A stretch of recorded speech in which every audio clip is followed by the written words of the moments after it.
দেশের যে পরিস্থিতি কেজি সব প্যাসেঞ্জার তোলা লাগবো আর নাইলে চলা যাইতো না। ছাতক ছাতক ছাতক ছাতক ছাতক নি কেজি হিসাবে বাবা ইতা কিতা মাতবা আরে বাবা দুনিয়ার যে পরিস্থিতি সব তার দাম বাড়ছে 2 টাকা কেজি রে বাবা খুশি একেবারে দিব আমরা দুইজন উঠো উঠো বেজার ওঠো না তাই কিনি আমার বাচ্চা উঠো অনুবা মাত্র 30 কেজি খুব সালা খেলো উঠ ইয়া মাত্র 35 কেজি কপায় যা সালা সালা ছাতক ছাতক ওই ছাতক ছাতক ছাতক নি ওই বা সাতক আমরা দুইজন 2 টাকা কেজি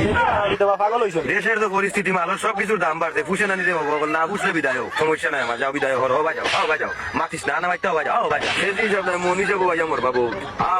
ছাতক ছাতক ছাতক ওই ছাতক ছাতক নি বুদ্ধি কিতে হলি যে বোল্টার খেটে ওটা লইয়া আইছে রে হল কেজি হিসাব তো জানো নি 2 টাকা কেজি কেজি সব কিতা হবা গুডওয়ালা তো কেজি সব গেলাম না কত করে মাত্র 2 টাকা একেবারে দিব না উঠো তো কইতা তোলার ধরা উঠো বেজান উঠো আসি কেজি ওটা দরকার তো দেখি তুমি 120 কেজি 2-4 কিলো তো মনে করো বাড়িতে নিয়ে ঠান্ডা মাথা খাওয়া যাবে